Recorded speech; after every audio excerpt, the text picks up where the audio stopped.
একদিন নবী করিম সাল্লাল্লাহু আলাইহি ওয়াসাল্লামের একজন সাহাবী মারা গেলেন। তিনি নিজে মৃতদেহের জানাজা পড়ালেন। একদল সাহাবী মৃতদেহ কবর দেওয়ার জন্য কবরস্থানে নিয়ে আসলেন।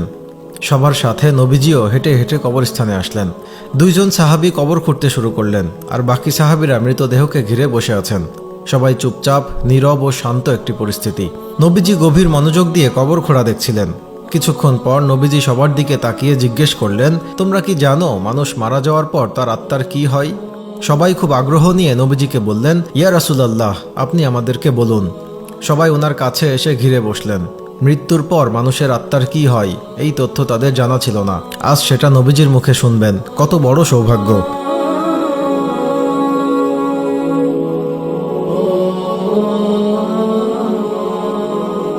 শোনার জন্য সবাই অধীর আগ্রহে নবীজির কাছে এসে বসলেন। নবীজি চুপ করেছিলেন। তিনি কবরের দিকে তাকিয়ে মাথাটা তুলে আকাশের দিকে তাকালেন। তারপর গল্পের মতো করে বলতে শুরু করলেন, শুনো, যখন মানুষ একেবারেই মৃত্যুশয্যায়, তখন সে মৃত্যুর ফেরেশতাকে দেখে ভয় পেয়ে যায়। কিন্তু যে বিশ্বাসী ও ভালো মানুষ, তাকে মৃত্যুর ফেরেশতারা হাসি মুখে সালাম দেন, তাকে অভয় দেন, তার মাথার পাশে এসে ধীরে ও যত্নে বসেন। তারপর মৃতপ্রায় মানুষটির দিকে তাকিয়ে বলেন, হে পবিত্র আত্মা, তুমি তোমার পালনকর্তার ক্ষমা ও ভালোবাসা গ্রহণ করো এবং এই দেহ থেকে বের হয়ে আসো। মুমিন ব্যক্তির আত্মা যখন বের হয়ে আসে, তখন সে কোনো ধরনের ব্যথা অনুভব করে না। নবীজি উদাহরণ দিয়ে বললেন, মনে করো একটি পানির জগ কানায় কানায় পূর্ণ হয়ে যাওয়ার পর উপর থেকে এক ফোঁটা পানি যেমন নিঃশব্দে উপর থেকে নিচে নেমে আসে, ঠিক তেমনি নীরবে ও কষ্ট ছাড়াই আত্মাটি তার দেহ থেকে বের হয়ে আসে। এরপর দুইজন ফেরেশতা জান্নাত থেকে একটি সুগন্ধি মাখানো নরম সুতার সাদা চাদর নিয়ে আসেন। ফেরেশতারা আত্মাটিকে সেই চাদরে ঢেকে আকাশের দিকে নিয়ে যান। তারা যখন আকাশে পৌঁছেন, তখন অন্য ফেরেশতারা সেই আত্মাটিকে দেখার জন্য এগিয়ে আসেন। সবাই কাছে এসে বলেন, সুবহানাল্লাহ, কত সুন্দর আত্মা, কি সুন্দর তার ঘ্রাণ। তারপর সবাই জানতে চান, এই আত্মাটি কার? উত্তরে আত্মা বহনকারী ফেরেশতারা বলেন, উনি হলেন ফুলান ইবনে ফুলান, অর্থাৎ অমুকের সন্তান অমুক। বাকি ফেরেশতাগণ তখন আত্মাটিকে সালাম দেয় এবং জিজ্ঞেস করে, তিনি কি করেছেন, তার আত্মায় এত সুঘ্রাণ কেন?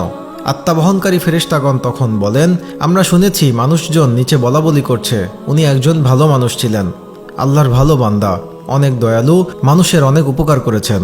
এতটুকু বলার পর নবীজি একটু থামলেন। তারপর সবার দিকে ভালো করে তাকিয়ে বললেন, এই কারণেই বলছি, সাবধান, তোমরা কিন্তু মানুষের সাথে কখনো খারাপ ব্যবহার করবে না।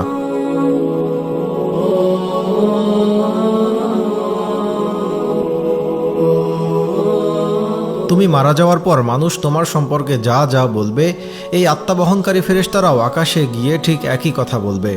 এই কথা বলে তিনি আবার একটু চুপ থাকলেন, কবরটার দিকে তাকালেন, আবার বলতে শুরু করলেন, এই সময় মানুষ যখন পৃথিবীতে মৃতদেহকে কবর দেওয়ার জন্য গোসল করাবে, তখন আল্লাহ তাআলা আত্মা বহনকারী ফেরেশতাদেরকে বলবেন, যাও, এখন তোমরা আবার এই আত্মাকে তার শরীরে দিয়ে আসো। মানুষকে আমি মাটি থেকে বানিয়েছি, মাটির দেহেই তার আত্মাকে আবার রেখে এসো। সময় হলে আমি তাকে আবার জীবন দিব। তারপর মৃতদেহকে কবরে রেখে যাওয়ার পর দুইজন ফেরেশতা আসবেন। তাদের নাম মুনকার ও নাকির। তারা মৃতদেহের সৃষ্টিকর্তা, তার ধর্ম ও নবীজি সম্পর্কে জিজ্ঞেস করবেন। প্রশ্নকারী ফেরেশতারা চলে যাওয়ার পর আত্মাটি আবার অন্ধকার কবরে একাকী হয়ে যাবে। সে এক ধরনের অজানা আশঙ্কায় অপেক্ষা করবে, কোথায় আছে, কি করবে।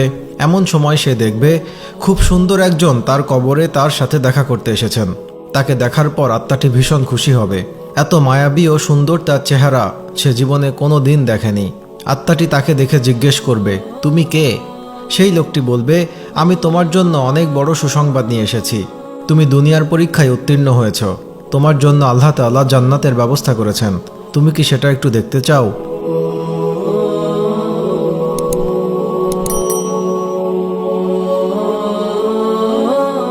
আত্মাটি খুবই খুশি হয়ে বলবে, অবশ্যই আমি দেখতে চাই, আমাকে একটু জান্নাত দেখাও।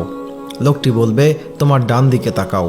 আত্মাটি ডানে তাকিয়ে দেখবে তার কবরের দেওয়ালের দরজা দিয়ে অনেক দূরে সুন্দর জান্নাত দেখা যাচ্ছে। জান্নাতের এই রূপ দেখে আত্মাটি অনেক মুগ্ধ হবে ও প্রশান্তি লাভ করবে এবং লোকটিকে জিজ্ঞেস করবে, আমি সেখানে কখন যাব, কিভাবে যাব? লোকটি মৃদু হেসে বলবে, যখন সময় হবে তখনই তুমি সেখানে যাবে ও থাকবে। আপাতত শেষ দিবস পর্যন্ত তোমাকে অপেক্ষা করতে হবে। ভয় পেও না, আমি তোমার সাথেই আছি, তোমাকে আমি সেই দিন পর্যন্ত সঙ্গ দিব। আত্মাটি তাকে আবার জিজ্ঞেস করবে, কিন্তু তুমি কে? তখন লোকটি বলবে, আমি তোমার এতদিনের আমল, পৃথিবীতে তোমার সব ভালো কাজের রূপ আমি। আমাকে আল্লাহ তাআলা তোমাকে সঙ্গ দেওয়ার জন্য এখানে পাঠিয়েছেন।